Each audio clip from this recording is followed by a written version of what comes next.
Hi, I'm Ray Hagar, standing in for Sam Chad, and welcome to an all-new edition of Nevada Newsmakers. Today, we're having part 2 of our interview with historian Guy Clifton. That's coming up next on Nevada Newsmakers. Nearly 200,000 Nevadans work in retail businesses, supporting families and the community. Nevada's retail businesses generated over $2 billion in sales tax revenue in 1 year, including nearly $700 million to help our schools. Shop around and see all that Nevada's retailers offer our state. We're the Retail Association of Nevada, representing thousands of Nevada businesses. Businesses that work for Nevada. Pro Group Management offers workers' comp services to a growing number of industries. As businesses grow and change with the times, the need for a solid workers' comp program must be flexible and up to date. The evolving nature of regulations can make staying ahead of complex tasks challenging. But Pro Group Management simplifies the work so your industry can move forward and succeed. Pro Group Management, workers' comp that works for you. Truck drivers are some of the hardest working people you'll meet, delivering over 70% of America's freight and 92% of Nevada's. When there's a natural disaster, they're delivering critical supplies to help those communities recover and rebuild. Every sector of the economy and our nation's military rely on truck drivers. So let's take a moment to say thank you. On the open road or city streets, our truck drivers are rolling to make our economy and our nation stronger. Trucking moves America forward. This is Nevada Newsmakers with host Sam Shad, a no-holds-barred political forum. Now, from the Nevada Newsmakers broadcast headquarters, here is Sam Shad. Hi, welcome back to Nevada Newsmakers. Our guest today is a continuation of yesterday's show. We have Guy Clifton, a noted Nevada author, historian, reporter, and storyteller. Maybe that was his best attribute. Guy, welcome back to Nevada Newsmakers. Thanks, Ray. Great to be here. Thank you. You know, you've written 8 books, and they all center about Nevada stuff. We have the Johnson-Jeffries fight. We have the history of the Reno Rodeo, among 2.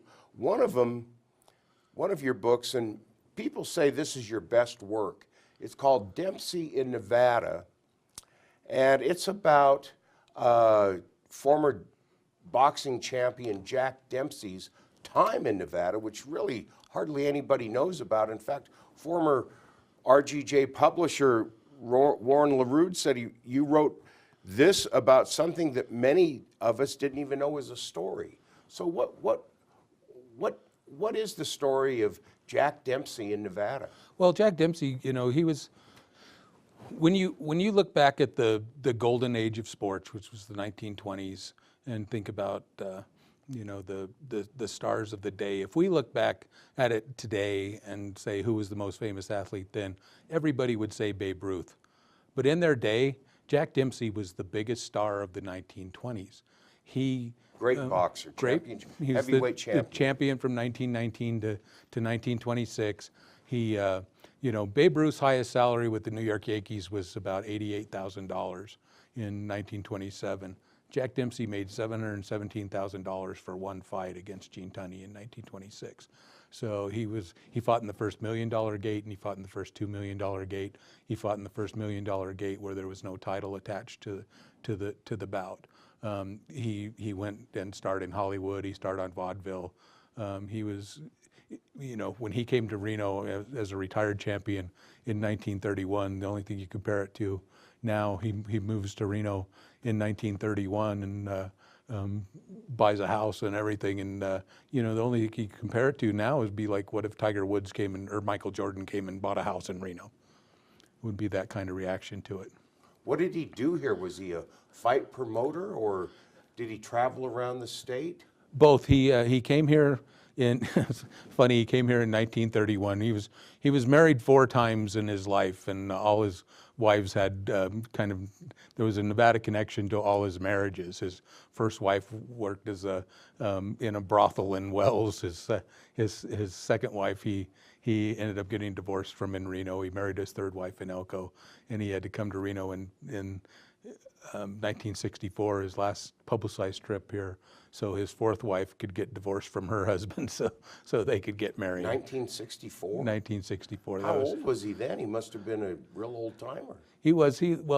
Jack Dempsey lived until he was 87 years old. He died in 1983, and was really eulogized. President Reagan eulogized him, said Jack Dempsey was a champion that never lost his title in the eyes of the American people.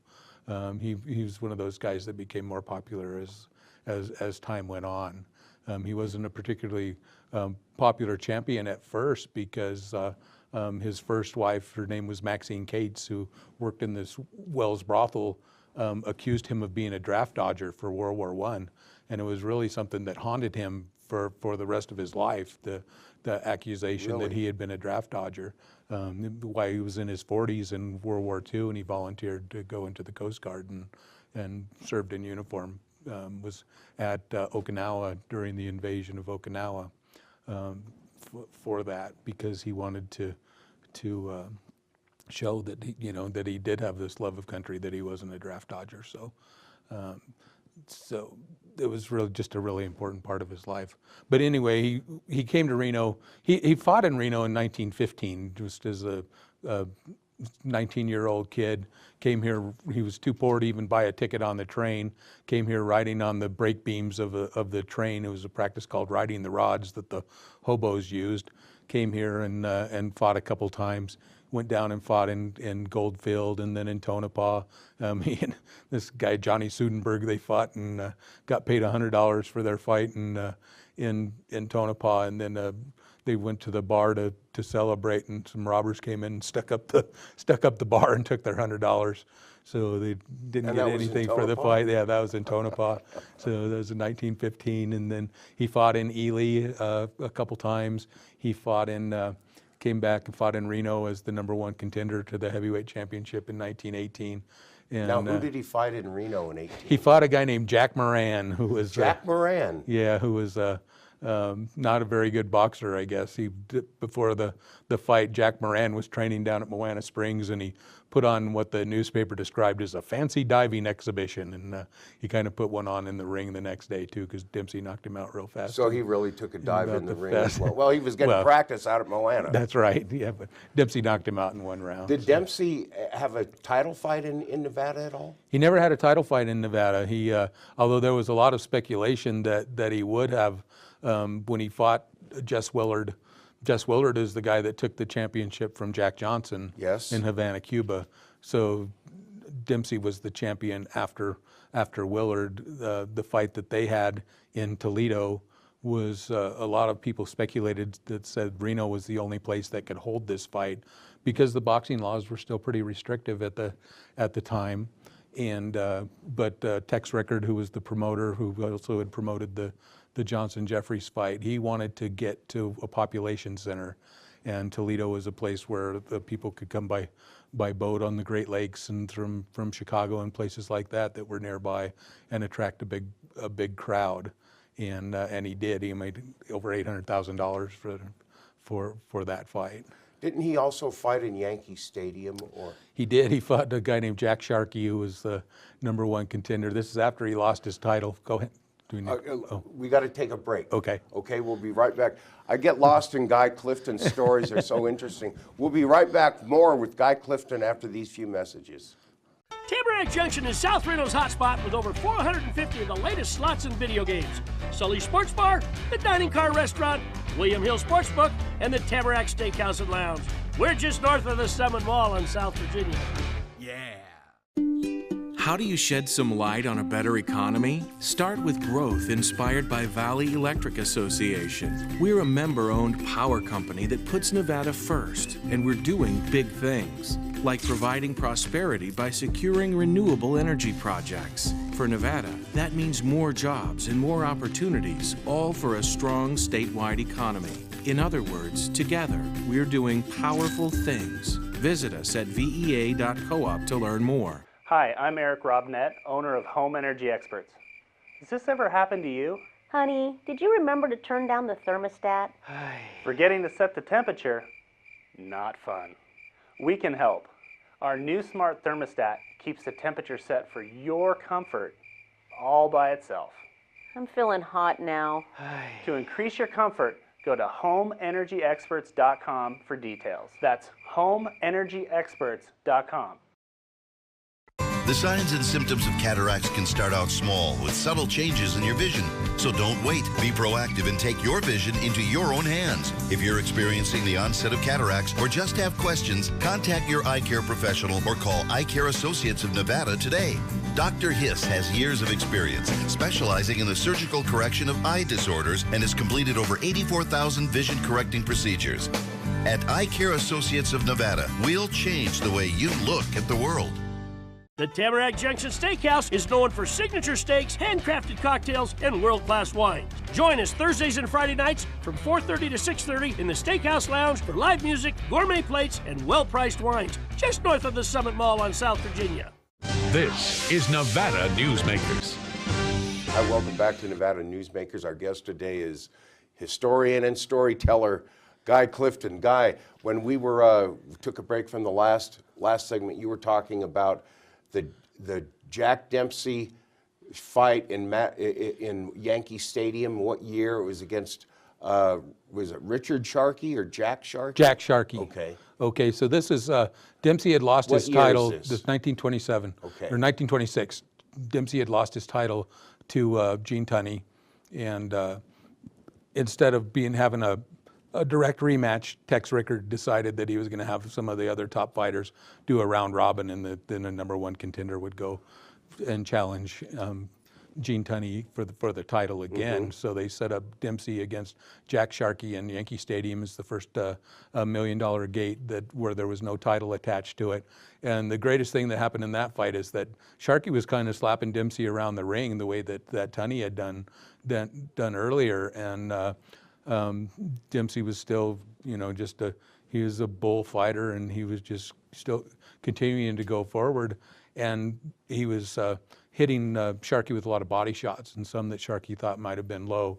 And on one particular shot to the solar plexus that Sharkey turned to the referee to complain, and when he did, he dropped his hands, and Dempsey knocked him out. So he hit him when he dropped his hands to complain to the referee. Dempsey hit him and knocked him out. So the reporters asked Dempsey about that after the fight, and he said, "Well, what was I supposed to do? Write him a letter?" So. And what was the attendance of that fight? It was over 80,000 people. 80,000. Yeah. Wow. And then he fought Gene Tunney in Chicago at Soldier Field the next year, and there were over 120,000 people at that fight. It was incredible if you ever seen the photos of those fight scenes.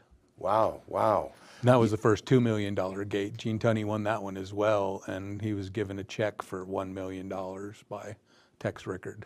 Okay, enough with Dempsey. I want to All go right. on to something else. You, one of your first books came in 2002, and it's called "You Know You're a Nevadan If," and it was a lot of it was a lot of things that only Nevadans would get a kick out of, and some of the things, you know you're a Nevadan if you've ever had to wait for a cow to cross on the highway. Yeah. Okay, you know you're a Nevadan if you've ever eaten an awful, which of course is the famous hamburger that was brought to Nevada by Dick Graves. And another one is you know you're a Nevadan if you've seen state laws being made at Jack's Bar.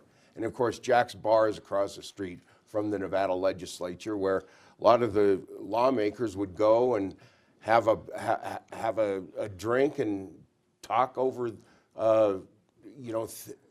laws and proposed amendments and proposed laws over a little bit of alcohol, and maybe it kind of lightened them up a bit. Mm-hmm. So tell me, you know you're a Nevadan if, how did you come up with that? Well, that thing it's amazing that really took on a life of its own. I had done just one column in the RGJ. I had a column at the time that appeared in the life section, and I did, here's some signs that you know you're Nevadan. It was just those very things like that, just silly things like you've thrown a rock down a mine shaft and stuff.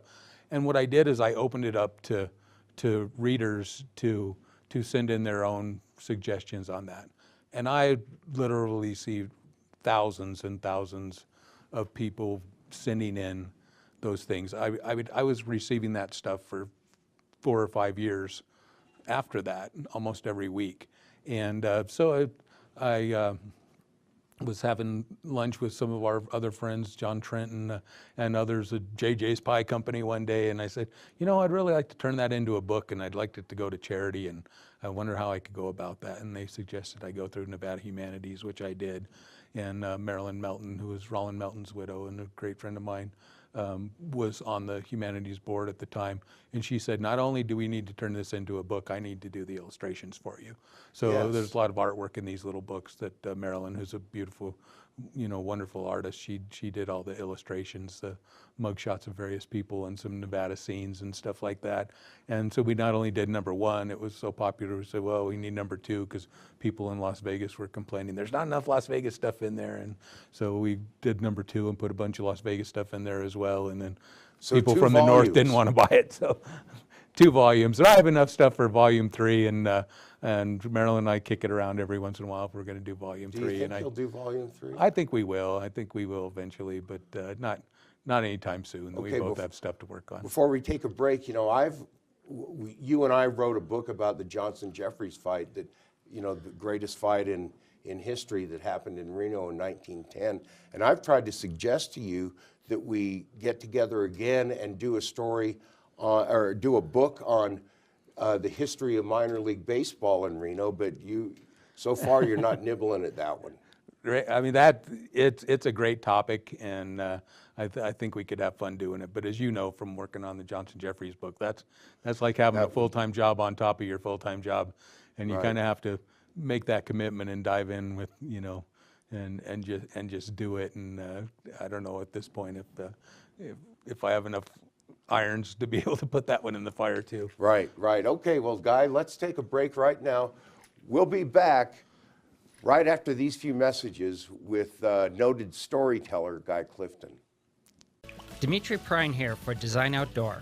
Come visit Design Outdoor's store and backyard to see our wide selection of fire pits, barbecues, and pizza ovens, natural stone water features and fountains, and frost-proof pottery. Our store and backyard are located at 11600 South Virginia, just north of DeMonte Ranch Parkway. Visit designoutdoor.com or call us at 851-9499. Can't do it. Stupid, like my mom. We can't do anything at Mommy's because you won't pay child support. Dad said you cheated, and he's not even sure he's my dad. Mommy said you left both of us, so she isn't gonna let me see you. I look just like my father. I'm divorce attorney Marilyn York, and I may represent men, but hate has no gender, only casualties. Please, stop sacrificing your children in your war against your ex. Hi, I'm Dave Newman. Remember me? I used to be the house detective, and now I'm a realtor, full-time at RE/MAX Realty Affiliates. A lot of people ask me, how's the market? You know what? It's fantastic. If you're even kicking around the idea of buying or selling, give me a call. Let's talk about it. Call me at RE/MAX Realty Affiliates and just ask for the guy who used to be the house detective, Dave Newman.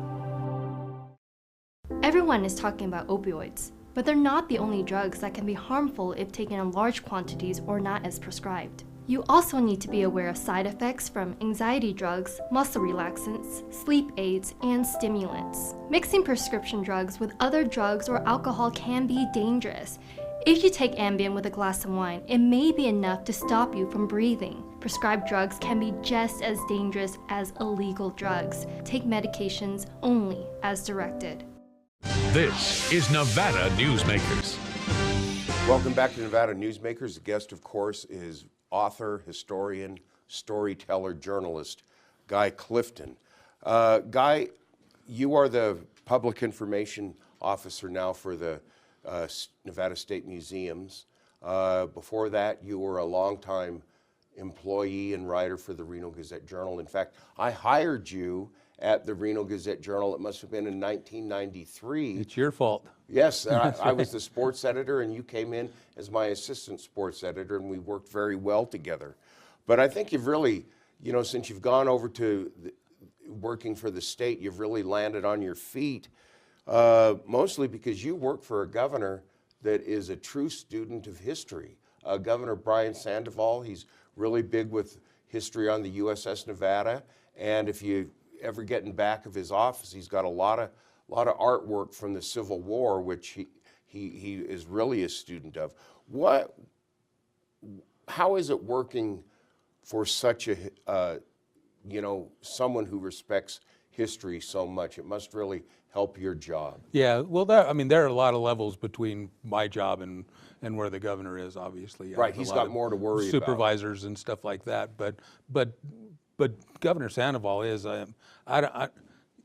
just being able to be around him and hear some of his stories and some of his knowledge of the state is really spectacular. And I just want to, just a few weeks ago, I was able to sit in on the dedication of his portrait at the official unveiling of his portrait at the Capitol, and the thought that he put into the portrait on some of the things that he want in there. He is the only governor's portrait that actually has the Nevada flag in the painting itself. So he has that. He gave that a lot of thought. He spent, I think it was 60 hours with this artist, just sitting and just talking and sharing his love of history and some of the things he wanted to have in there, what, the pose and everything like that. So for me, and you keep referring to me as a historian, but I would just call myself a history buff, because that really makes the academic historians mad if somebody calls themselves a historian. But well, you got 8 books. I'm a Nevada history buff, and the governor's the same way. He studies it, and he really revels in it. He knows a lot of the thing about all the past governors. He knows about the different artists that have done some of those paintings, but he has broadened just a depth of knowledge just about the whole history of the state that is really remarkable. And for somebody like myself who loves history, and I always tell people I never have a bad day in this new job, because if I'm having a tough time, I can go sit on a train, or I can go to the museum and talk to one of the curators, and go down in the old mine tunnel at the State Museum, or see the coin press operator, something like that. So and that's the way the governor is. When he comes to the museum, he's like one of the little kids, and he just loves to look around at all this stuff and to see everything and to experience that. And he turned the second floor of the Capitol, which basically had been a wasteland, into a museum piece. There's not only Battleborn Hall, but the way that the old Assembly Chamber has been restored with all the flags, and with the way the Supreme Court, and there's now a exhibit that honors Nevada's women through history and stuff like that that's up there. That's all because of him and because of his love of history. And so it's been, I like to say that, and you might agree with this, I think in my lifetime in Nevada, there's been like 3 really great governors, and Michael Callahan would be one of those, and Kenny Gwinn would be one of those, and Brian Sandoval would be another one. Well, speaking of Governor Gwinn, didn't he had a lot to do with your first book about, your Nevadan if, didn't he? Governor Gwinn wrote the foreword for that first book, and was really kind enough to do that for me, and it was really hysterical. And one of the funniest stories I could tell you about the RGJ, Governor Gwynn's press secretary was Greg Bordelin, who was a good friend of yours and mine. He was my college roommate and stuff, and I had tried to set up an interview with Governor Gwinn at his office as he was approaching the end of his 2 terms in office, and so we had it set up for Carson City. I was supposed to drive down there, but out of the blue at the RGJ, I get a call from Greg, and he says, "Hey, we're in town. Do you mind if we just come over to the office?" So I said, "I don't mind at all." So we go out, and here comes the governor, and he just walks through the RGJ newsroom, and that was when there were actually people in the newsroom, a lot of people in there. And we walked through and went over to the little conference room and sat down for an interview. And I'll just never forget hearing the clomping feet of our publisher running down the hall to say hi to the governor. Oh, yeah. When he came in, and he's like, "What are you doing here, Governor?" And Kenny Gwinn, just with the straightest face, said, "Well, guy called me and said he wanted an interview, so I came right over." So. You talked about the kids, and studying history. Why is it important for children to have the knowledge of the past? Well, I think it's really important to know where you came from, and to know just some of the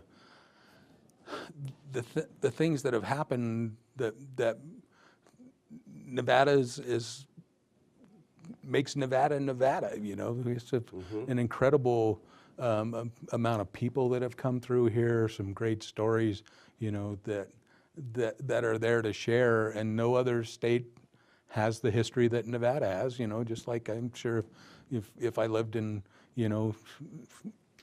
wherever, Alabama or Mississippi or somewhere like that, or Texas, then I'd be just as proud of that heritage and that history as well. But Nevada has a great story to tell, and we need to learn it. Okay, and as John F. Kennedy once said, the knowledge of the past prepares us for the crisis of the present and the challenge of the future. With that, we're going to end this interview with Guy Clifton. We'll be right back after these few messages to wrap up this edition of Nevada Newsmakers. A bird's eye captures its surroundings at different heights. At Brian Culpa Photography, we can make your imagination soar over buildings, parks, cityscapes, and beyond. Brian's images tell the story and get the job done. If you need a new perspective to tell your story, contact Brian today. Brian Culpa Photography. Experience the bird's eye view at brianculpaphotography.com. Hi, my name's Marilyn Miner, and I'm sure you'd agree that Nevada's a very special place to live. I was born here, and my husband and I have raised our family here. I feel it's a privilege to live and work in the Truckee Meadows. I especially enjoy helping my clients reach their real estate goals. Sometimes the smallest details provide the greatest satisfaction. I'd be complimented to talk to you about your next move. Call Marilyn Miner at Dixon Realty, 742-1280, or log on to marilynminer.com. St. Ives Florist, for every holiday and every special occasion. For romance. Custom home design. We have the largest selection of fresh flowers in northern Nevada. And we also offer a large selection of unique gift items. Come see me, Lorianne, at St. Ives Florist, 700 South Wells Avenue, or call me at 333-9190. Take a look at Pro Group Management and see how your workers' comp requirements can be met head-on. By taking a proactive approach, Pro Group can assure that your company is meeting or exceeding state and federal standards. As you move forward in your industry, Pro Group moves with you, simplifying regulatory tasks, clearing the way so you can get the job done and look to your future success. Pro Group Management, workers' comp that works for you. Thanks for watching. Remember, you can see all the Nevada Newsmakers broadcasts on NevadaNewsmakers.com, and you can also download the podcasts. Thanks for watching.